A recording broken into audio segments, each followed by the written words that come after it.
and welcome to the Friday episode of Stop Chasing Skinny, just a bite-sized bit of information. So today's topic is about no excuses.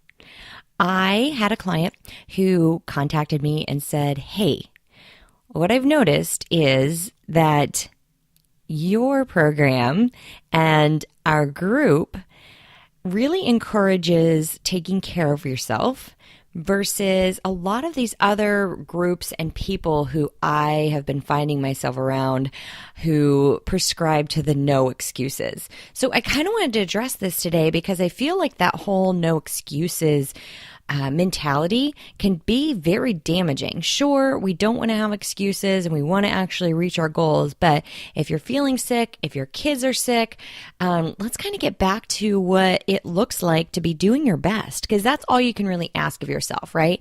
And so sometimes your best is not the same as your best was yesterday. So the best for me right now is better than the best of me 2 days ago when I wasn't feeling well or something like that. So I wanted to just spend a little time talking about how that perfectionism, that no excuses, that by all means necessary, I will get this done, can actually be a little bit damaging. And it can actually take you in the opposite direction of where your goals are. So you have to put in the work to get the results. We know that.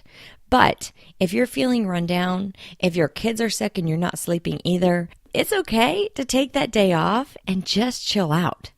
Because a lot of times what happens is we have all of this stress and this tension built up in our bodies. And one thing that we do to relieve the stress and tension is we overeat, or we eat foods that we don't really even want to eat, something that's high calorie dense, something that's sweet, something that's salty, something that's deep fried, something like that. So a lot of times if we are feeling bad, whether we're sick, whether somebody else is sick, a lot of times if we just kind of take a step back and take care of ourselves in the way that we need to take care of ourselves at that time, which would be rest, then we can actually get ourselves better and then move forward and go kill those workouts.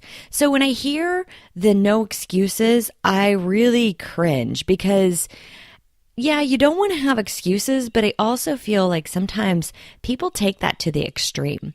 So I want to talk just a little bit too about the difference between a cheerleader and a coach. And a lot of times you will hear cheerleaders telling you, no excuses, do it. All means necessary, whatever. But a lot of times with a coach, the coach will say, okay, what else is going on here? What is going to best serve you?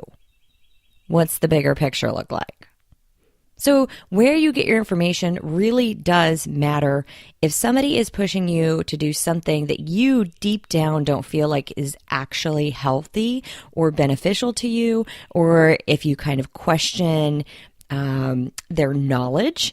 There are a lot of people who are positioning themselves as a fitness expert or a coach or I don't know, whatever you want to name it. They're positioning themselves as an expert when in fact, really, they haven't actually figured it out for themselves.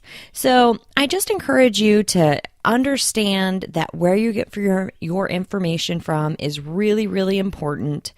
Having an accountability partner in a friend or, these coach, cheerleader people is cool, but you also have to listen to yourself and you can't just go to the ends of the earth to meet this goal.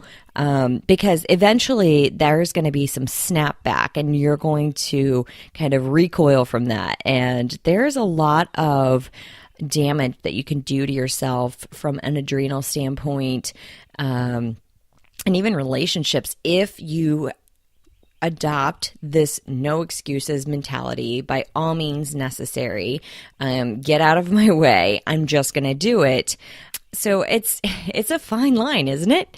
You have to do the work to get the results, but sometimes taking a day off, taking a step back is fine because you're going to come back stronger and better than before. So make sure you know where your information is coming from. A lot of people don't actually have any certifications at all. That is a red flag for me. And it should be for you too, because your body is something that you really want to find experts who have the education and the knowledge and the experience. Because take it from me, because I followed a coach that led me down the wrong path. I ended up with adrenal fatigue to the extreme because I followed what she said to do. But you know what? She wasn't actually paying attention to me. And, you can do that to yourself with too much dieting, so over dieting. You can do it with dieting tricks, I call them. So like things like carb cycling and all of that stuff that can actually come back to bite you and really mess up your metabolism, your hormone levels. And, just as far as how much exercise you're doing, you really don't have to do a ton. Ask my clients. They do 3 days a week of weight training, 35 to 42 minutes. They do 2 days a week of high intensity interval training, anywhere from 8 minutes to maybe 16 minutes.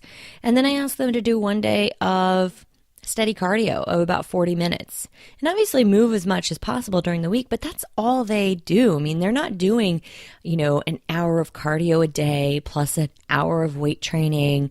They just don't have time for that, and it's not necessary, to be honest. I mean, I don't train like that. That's not how much I train. You can get a really great workout in for just a few minutes, just a few times a week.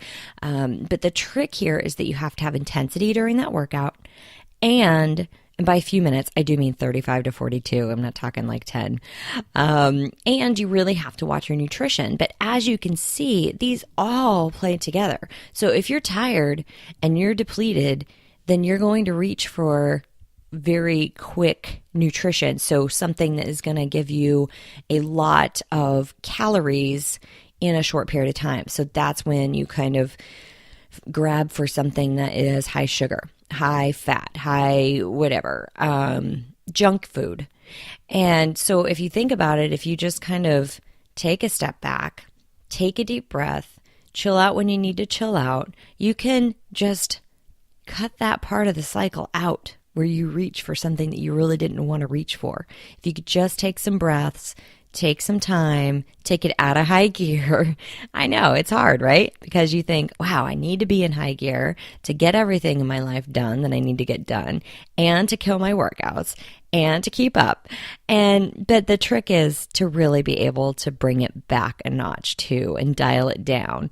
That's really where all the magic happens with your whole entire body. If you're always in this state of hyperactivity, then your stress hormones are through the roof. So when you can just take a step back, take some deep breaths, if your kid is sick and you want to lay on the couch and snuggle him because that's what's going to be your best that day, go for it. And no guilt.